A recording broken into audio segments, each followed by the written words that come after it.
I'm Chris Olson, and this is Driven to Engage. In this video, I want to talk to you about understanding that internet buyer and that phone up that you may be getting.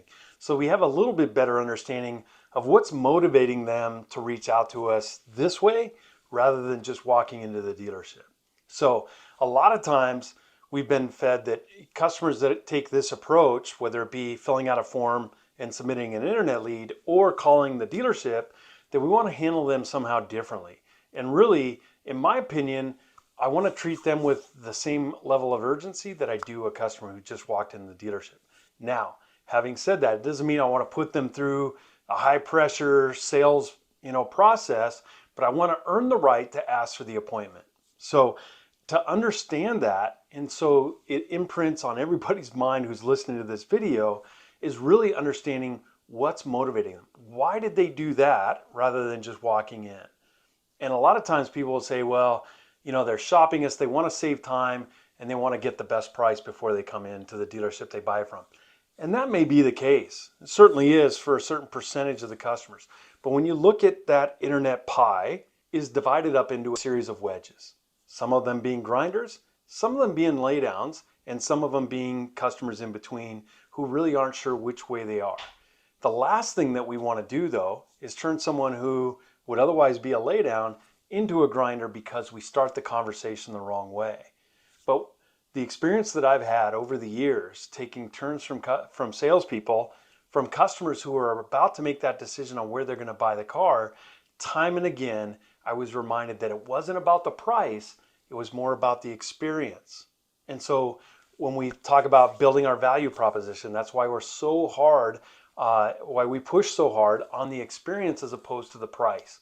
Because the experiential customer will say good things about us in online reviews as well as in the surveys that the OEM send out.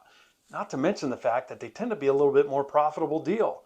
So always take that approach that you want to focus on the experience, because at the end of the day, that's really what the customer wants. And if you do the process properly, that's what you uncover. And a lot of times we uncover or we allow somebody to be a grinder when actually they're just a laydown. And we do it this way.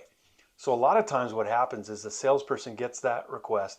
The customer picks up. One, salesperson's not really ready for that to happen because we're leaving so many messages. And when they do have phone numbers, some of them are wrong. And so this idea that all the numbers are bad, well, they're not. And we set a lot of appointments with people who buy cars. So what we really want to do is when we get that engagement is direct the conversation the way we want to go.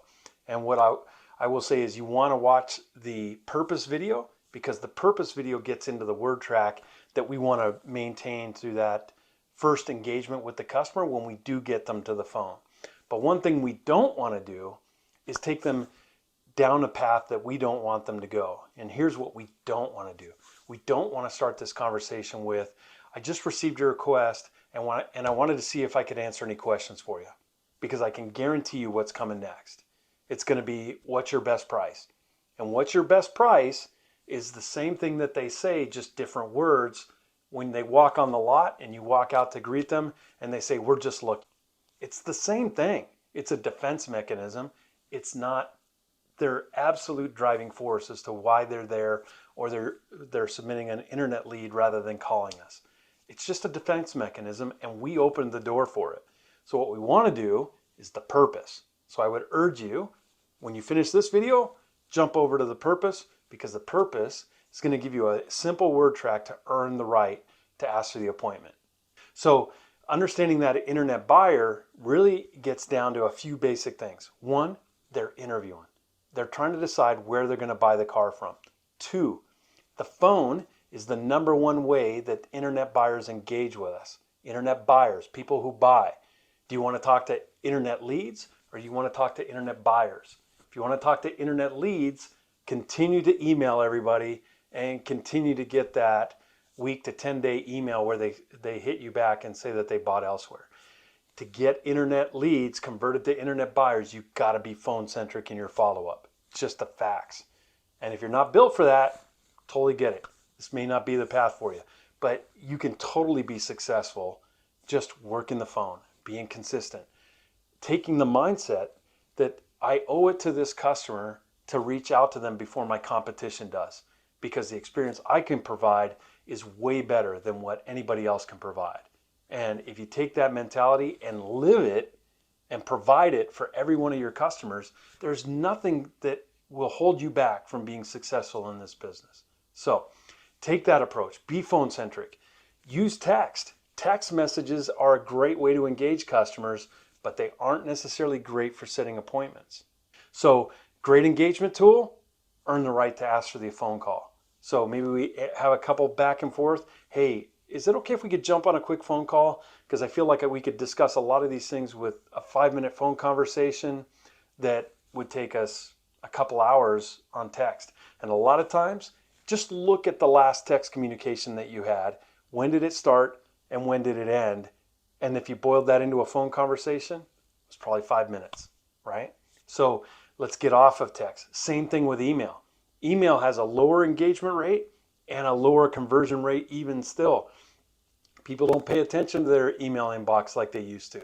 So don't lean on email templates and email follow-up to sell cars. It doesn't work that way. It's an engagement tool. So if you get that engagement, answer the question, always responding back with asking your own question and asking for a phone call. Hey, I got this phone number for you. Is this the best number to reach you at? Is there a convenient time that I can reach out where we can connect? Okay, so we're constantly taking that approach. The other thing, how about we use some video? In this day and age, the most engaging thing that you can do that'll separate you from everybody else is just to do video so that you can introduce yourself to them. Customers are buying cars from people, not from factories and not from dealerships. So when you can put a face to the name, it changes the entire dynamic. And a lot of times what they're trying to do is they're trying to avoid the pinky ring and gold chain salesperson from the old days, right? The stereotype that they're all trying to avoid. And the moment that you can put that on video and dispel that myth, the better. So that's it. So understanding the internet buyer, really at the end of the day, it comes down to the fact that they're interviewing and you want to put on the best version of yourself that you possibly can. So there you have it. And we'll see you on the next video.